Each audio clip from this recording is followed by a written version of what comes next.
પાટણ નગરપાલિકાનું તંત્ર સત્વરે રથયાત્રાના રૂટો પર ખોદકામ પર રોક લગાવે તેવી આપ પાર્ટીની માંગ. પાટણમાં યુજીવીસીએલ દ્વારા રથયાત્રાના રૂટ પર બેફામ ખોદકામ કરાયું. ભગવાન શ્રી જગન્નાથની રથયાત્રાના રૂટ પર ચાલી રહેલું ખોદકામ અટકાવવા આપ પાર્ટીની માંગ. ખોદકામ અટકાવી રોડ રિફરશેપ કરવા આપ પાર્ટી કરી રહી છે માંગ. 11 કેવીની અંડરગ્રાઉન્ડ કેબલ નાખવા માટે કરાયું ખોદકામ.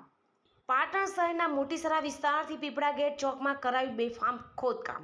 યુજીવીસીએલ દ્વારા અંડરગ્રાઉન્ડ વીજ લાઇન માટે ખોદકામ કરાતા પાટણના રોડ રસ્તા બન્યા બિસ્માર. રથયાત્રાના રૂટો પર યુજીવીસીએલના ખોદકામના પગલે રથયાત્રા અને ભાવિક ભક્તોને ભારે હાલાકી પડે તેવી ભીતિ સેવાઈ રહી છે. પાટણમાં રથયાત્રા સંપન્ન ના થાય ત્યાં સુધી યુજીવીસીએલના ખોદકામ પર રોક લગાવવા આ પાર્ટીની પાટણ નગરપાલિકા પ્રમુખ અને ચીફ ઓફિસર પાસે માંગ.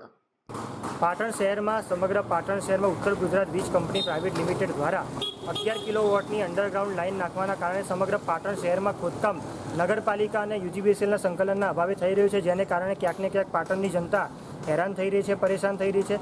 સમગ્ર પાટણના સારા રસ્તા ખોદી દેવામાં આવ્યા છે, જેના કારણે હમણાં વરસાદમાં પણ લોકો હેરાન થતા જોયા છે. યુજીવીસીએલ દ્વારા મોટીસરા વિસ્તારથી પીપળા ગેટ ચોક સુધી 11 કિલોવોટની લાઇન નાખવાના ભાગરૂપે જે ખાડા ખોદ્યા છે, જે રોડ ખોદી કાઢવામાં આવ્યો છે, તેના કારણે ક્યાંક ને ક્યાંક આ વિસ્તારના લોકોને પણ હાલાકી પડવાની છે.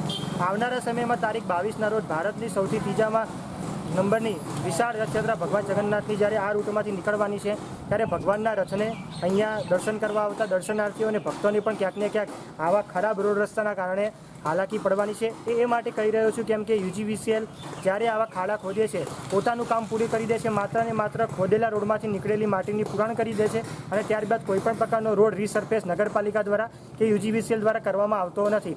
અગાઉ પણ જ્યારે આની પહેલાં કામ સાલવીવાડા વિસ્તારમાં ચાલુ હતું, ત્યાં પણ નગરપાલિકા દ્વારા યુજીવીસીએલ દ્વારા ખોદકામ કરી દેવામાં આવ્યું, માટીનું પુરાણ કરી દેવામાં આવ્યું, પણ 2 મહિના થઈ ગયો હોવા છતાં પણ રામજી મંદિર વિસ્તારમાં હજી સુધી રોડ બન્યો નથી. માટે પાટણ નગરપાલિકાના ચીફ ઓફિસર શ્રી અને નગરપાલિકા પ્રમુખશ્રીને વિનંતી કરીએ છીએ કે રથયાત્રાના રૂટ પર હાલ પૂરતું જ્યાં સુધી રથયાત્રા ના થાય, રથયાત્રા સંપૂર્ણ ના થાય ત્યાં સુધી કોઈપણ પ્રકારનું ખોદકામ કરવામાં ના આવે, જેના કારણે ભારતની ત્રીજા નંબરની સૌથી વિશાળ રથયાત્રામાં કોઈપણ પ્રકારનું વ્યવસ્થામાં કંઈ કમી ના સર્જાય એવી માંગ સાથે ચીફ ઓફિસર સાહેબશ્રીને વિનંતી કરીએ છીએ.